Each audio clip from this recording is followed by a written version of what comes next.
Je m'appelle Philippe Nessmann, je suis auteur de livres pour la jeunesse. Mon dernier livre, Pas bêtes les plantes, est sélectionné pour le prix Le Goût des sciences, ce dont je suis très fier.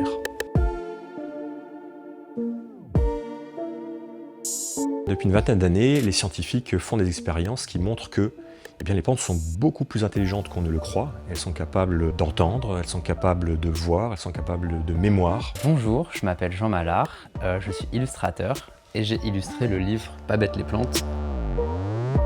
Mon frère est paysagiste et j'avais eu un livre sur l'intelligence des plantes que j'avais trouvé chez lui qui était destiné aux adultes. Le challenge c'était de mettre ces informations à hauteur d'enfants. Là, c'est la première fois que je faisais un livre documentaire. Qui dit livre documentaire dit qu'il faut quand même qu'il y ait une certaine exactitude scientifique, on va dire, dans ce qu'on va raconter.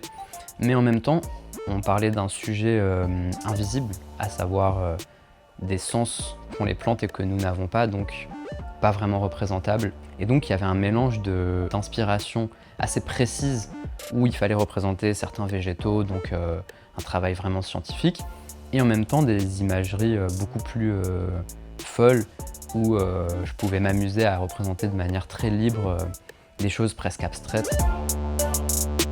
Si un lecteur peut, après avoir lu le livre, se dire que le pissenlit qui est dans le champ, le marronnier qui est dans la cour d'école, c'est plus que juste une plante verte et qu'il faut y faire attention, qu'il faut la regarder, en prendre soin.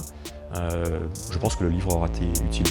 En tout cas, je sais que quand je fais des images pour enfants, je n'adapte pas trop mon style. Et j'essaie pas de me dire « Ah, c'est des enfants, il faut que ce soit plus lisible ou plus simple ou plus lisse ». Au contraire, je pense qu'il faut pas avoir peur quand on s'adresse aux enfants à être vraiment dans la générosité. Aujourd'hui, avec notamment les réseaux sociaux, beaucoup de choses sont dites, certaines complètement fausses. Et il est important, par les livres, de transmettre la parole des scientifiques et de dire des choses vraies.